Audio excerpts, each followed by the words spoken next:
And welcome back to another episode of the Geek Centurions. Me, your boy Lai. It's me, Joe. And we got our old buddy Daniel back. What's up, bud?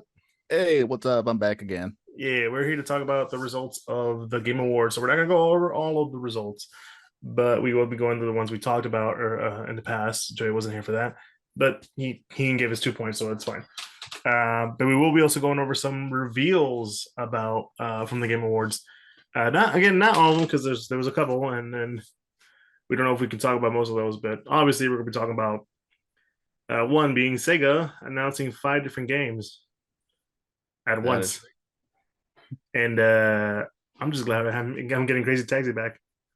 uh, dude, all those series I love from Sega, and I was always hoping that they would eventually come back. So not only are we getting Crazy Taxi back, Jet Set Radio's coming back. We're Just also Set getting, Radio. yeah, you get it. Let's see, Golden Axe. What was the other one? Streets of Rage. Yeah, and Shinobi. Yeah, oh, it's Shinobi. That's right.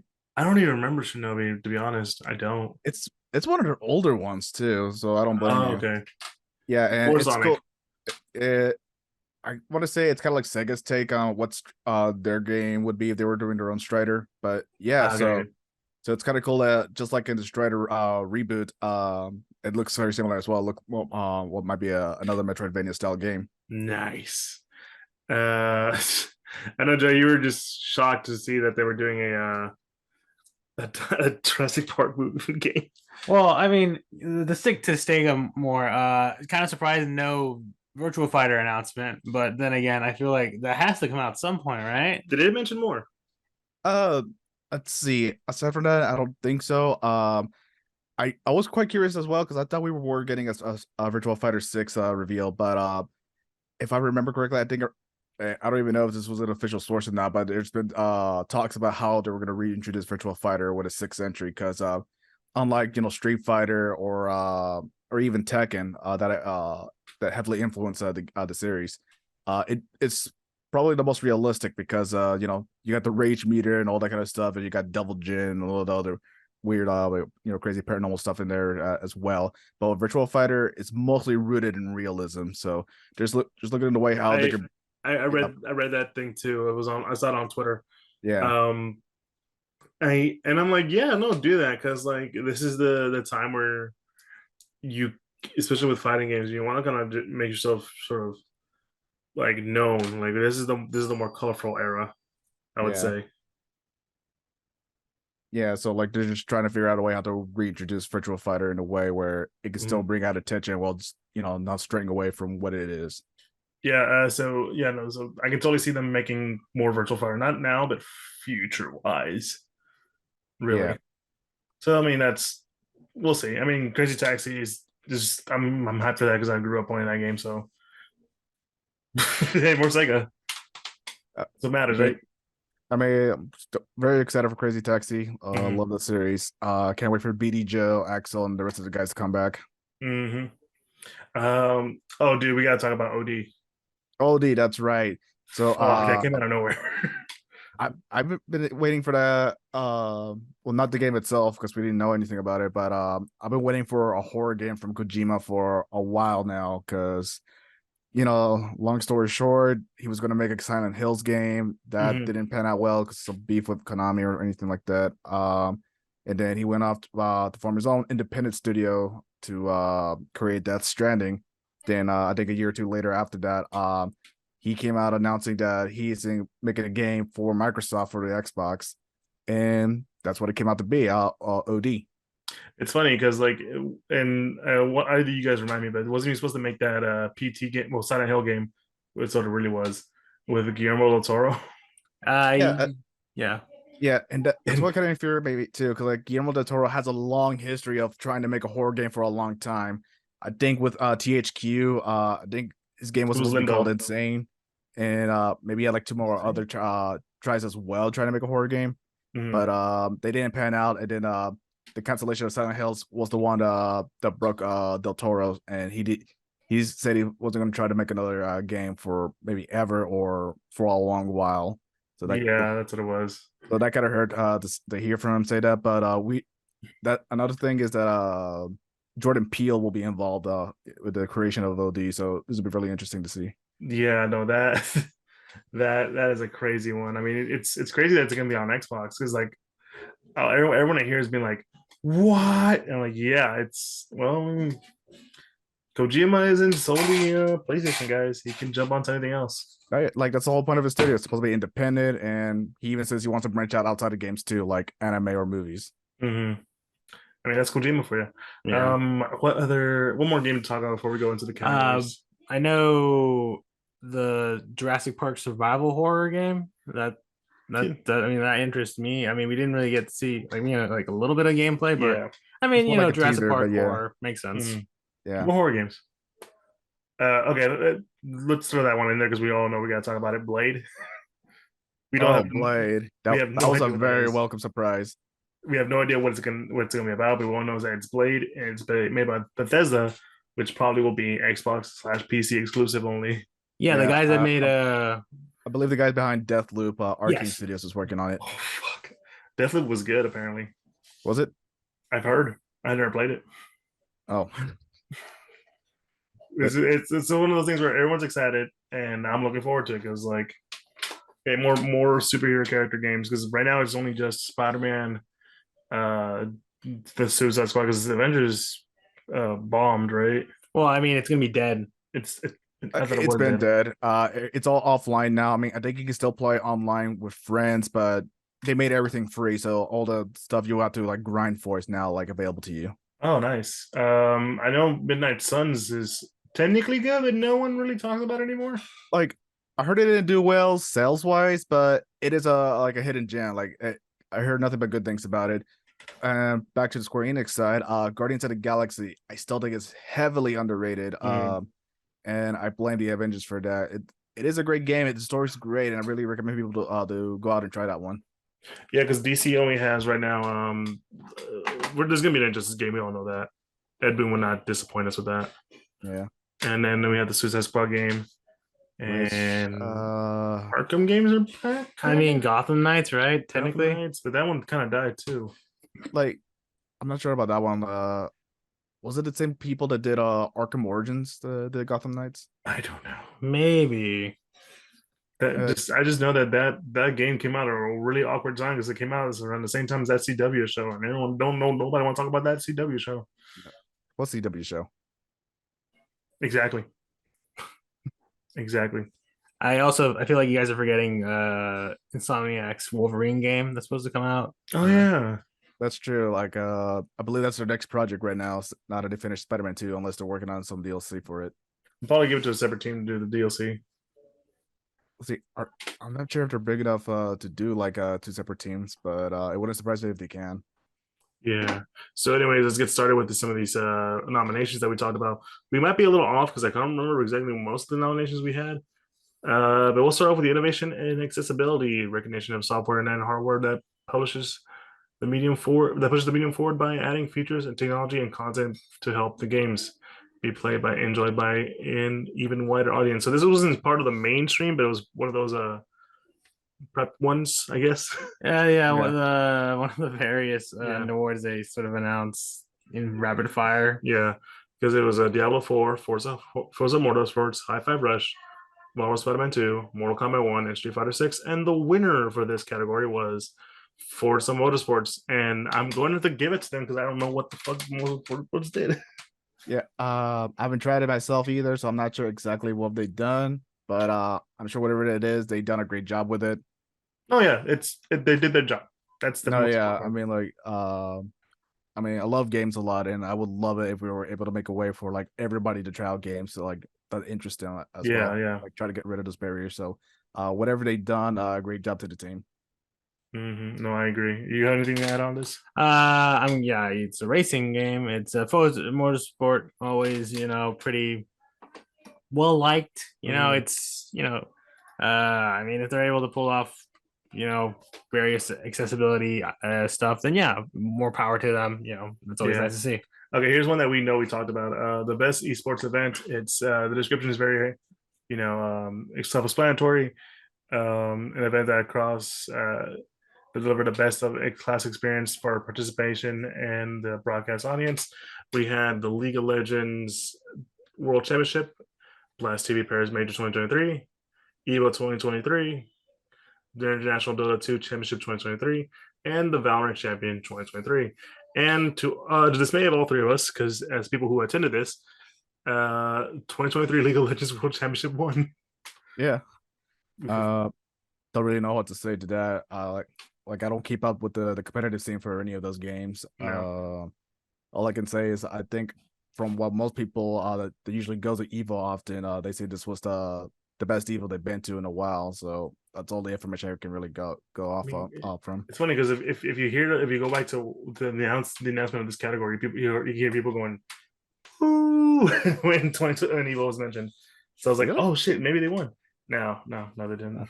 I listen. If I was on the last episode about the Game Awards, I probably would have been picking either League or Dota because, quite frankly, those have like wider audience than Evo, even though Evo is pretty legit, Yeah. But yeah, I Yeah, he's mean, not wrong. He's not wrong. I mean, you're not wrong either. It's just that like we have like a bit of a better chance because like the FGC it's slowly starting to get bigger to where it's becoming like to the same level as the others. Maybe give it next year when they add more people. So the next category we have here: best adaptation to recognize outstanding creative work faithfully and authentically adapts a video game and other entertainment media. So self-explanatory best adaptation and film or television. We have Castlevania Nocturne, Gran Turismo, The Last of Us, Super Mario Brothers movie, and Twisted Metal. I completely forgot the Gran Turismo movie came out. I totally forgot that was a thing, to be honest. Really? I totally forgot. I mean, you thought it was a joke. I mean, I thought I did. I was, I thought they were joshing me, man. I was wrong. No, like it's real. It's the story about how an ordinary gamer becomes like an actual racing athlete. And But does that technically count as an adaptation of a video game though? Because it's based on a real life story, but this has a video game being sort of the main plot device, right? You could argue that, but it's also a thing where like PlayStation, they were actually trying to take people that were really great at Gran Turismo and prove that they can actually become actual racers by learning how to play and slowly driving a car gradually, really fast. doing with the real thing. But yeah, like you could argue that if it's actually an adaptation or not. But yeah, like Last of Us wins, and it's pretty obvious to see why. No, yeah, and we all know The Last of Us won. That was a no brainer because Last of Us was that show that kind of just hit everyone, just not just like the hardcore gamers, but also the casuals. So that one to me was not a surprise that it won. Oh yeah, like I know some people they're not into gaming and they will be talking about The Last of Us and how great it is. Yeah, and it's just like adapting the cutscenes. Yeah. Every day I wake up at night realizing that The Last of Us did a better job than the Halo show, and that will, Hey, come on, man, keep your chin up. There's always next year. There's always season 2. Well, yeah, season 2 is gonna come out next year. Oh boy, I can't wait. I can't wait. Who knows? It could be like an adaptation of Halo 5. People like that, right? We're gonna end it there because like you're gonna get a hair, well, not a rant, but more like No, disappointment. just to bring out the rum and coke. I need a drink. Like, yeah, I'm just joking here. Like, I hope it gets better, because Halo fans they do deserve better. I mean, Halo Infinite's getting better, thankfully. But hopefully the show.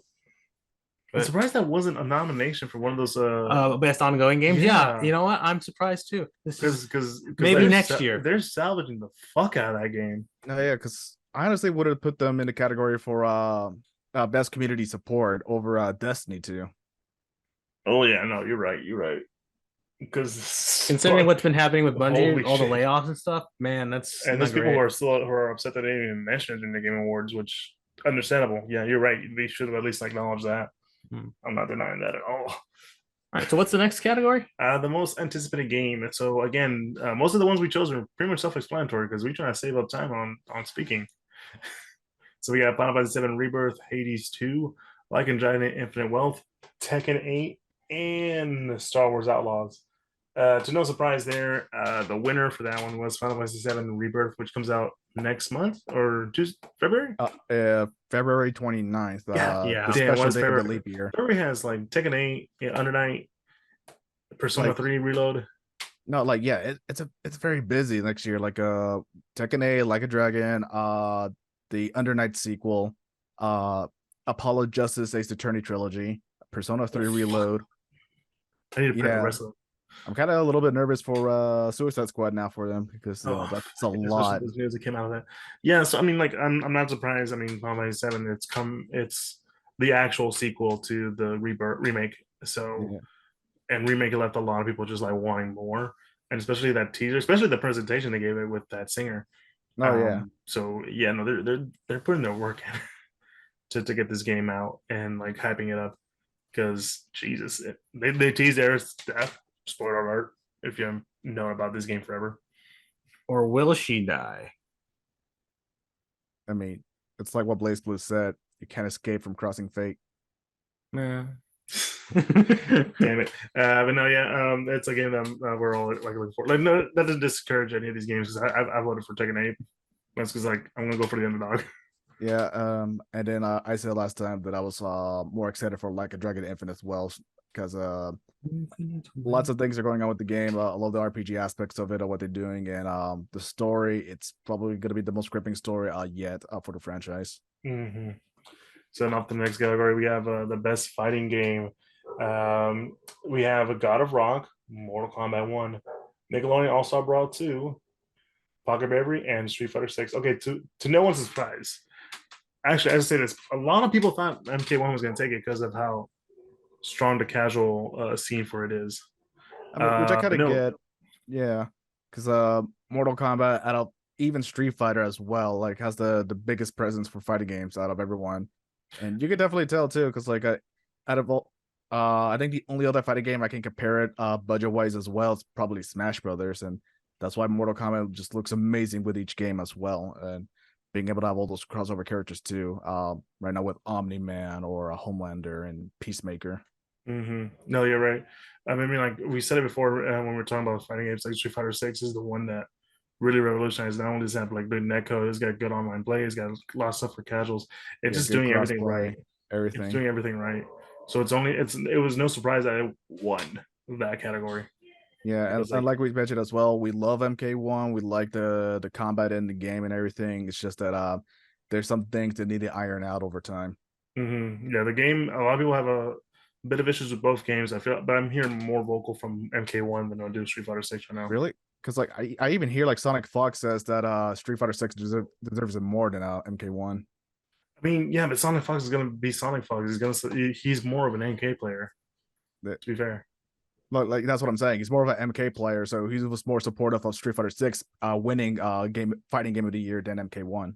Fair. Okay, that's true. Yeah, I'll give. Yeah, you're right. You're right. You guys gonna say? I mean, I feel like I think I agree with you guys. You know, I think at the end of the day, Street Fighter 6, I think, especially compared to the launch of Street Fighter 5, you know, comparing it to Street Fighter 6, it's like it feels like a way more complete package than the last one. If like Capcom definitely innovated with Street Fighter in a lot of ways with it, right? Like, you know, the world tour mode, you know, obviously all the stuff with just the gameplay itself, you know, just a lot of commitment for Capcom to just like really truly go, all right, let's go more, let's go further beyond with what we want with Capcom. And Mortal Kombat, like we said, it's very good, but it just feels more like it's kind of expected, right? It feels like we pretty much got like what we kind of expect from a Mortal Kombat game. Even just a little bit more different mechanics in gameplay, and like no more variation stuff, which is nice. Um, but you know, at the end of the day, it's like which one has improved its franchise forward and has probably gotten more fans because of it. Street Fighter 6, I think. Yep, he's Yeah. general. All right, let's head out to we're down to two more categories to talk about. Best game direction awarded to the for outstanding creative vision and innovation in game direction and design. We have Alan Wake 2, Baldur's Gate 3, Spider-Man 2, Super Mario Brothers Wonder, and Legend of Zelda Tears of the Kingdom. And the winner for that was Alan Wake. I was actually surprised by that because I would figure the way Baldur's Gate was promoted, being able to do a lot of stuff, meant that it would win. I mean, yeah, same here. That one got me off by surprise because I didn't know if it was either going to go to Baldur's Gate or Zelda. But Alan Wake 2 want it. Haven't played it yet. Still want to play the first one before I jump into the second. And I just know that people loved it a lot. They love the horror elements and everything. I know there's a musical bit that people like, were cut off guard from that, but they love that a little bit as well. So yeah, I can't say for sure, because I haven't played it myself, but I'm fine with this. Like it's Alan Wake 2. People wanted it and they loved it. Yeah. Anything for you? I haven't seen much of Alan Wake gameplay, but just knowing and understanding, you know, sort of the other games in it, I'm just gonna be like, yeah, if you're able to, I guess, if your whole goal is to improve on your horror elements and stuff like that, I'm pretty sure winning best game direction means you did a pretty good job of making a horror game. And I guess that is a tough one to make people scared. But yeah, I actually am very surprised too about Spider-Man 2 not winning that one. Yeah. Like, I actually, if anything, not to spoil anything for the last one, Spider-Man 2 not winning anything is just kind of one of those. Well, that's interesting. But I guess the whole lineup was kind of stacked against him. I guess. Yeah. Like I love They, Spider-Man 2. I love that you like have out Spider-Man again. 2 is a great game, and like I 100%ed it, got the platinum trophy for it and everything. It's just that the competition was very fierce this year. I mean, with Alan Wake, Zelda, Resident Evil. Surprisingly, I'm still surprised that Mario got in there. I mean, I love Mario Wonder. It's a fantastic game. It was the last game I kind of expected to make it to Game of the Year, as a nominee. No, yeah. I'm on the same boat. Like I was surprised about it, but like you know what? If you did a good job, you won it for a reason, right? There's no taking that away from you. Yeah. All right, the last category, and with that, be probably the end of the episode. The game of the year, recognized for the game that delivers the absolute best experience across all creative and technical fields. We have Alan Wake 2, Baldur's Gate 3, Marvel Spider-Man 2, Resident Evil 4, Super Mario Bros. Wonder, and The Legend of Zelda: Tears of the Kingdom. And the winner, I think we all agreed it at the time when we were recording it, was Baldur's Gate 3, and it is Baldur's Gate 3.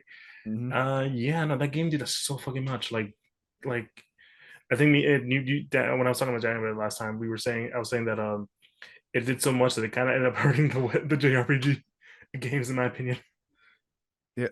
I mean, like, I still need to play it. It's been on PlayStation for a while. I need to get that. I know it just dropped on the Xbox, but yeah, like, I'm still amazed by some of the crazy things you can do.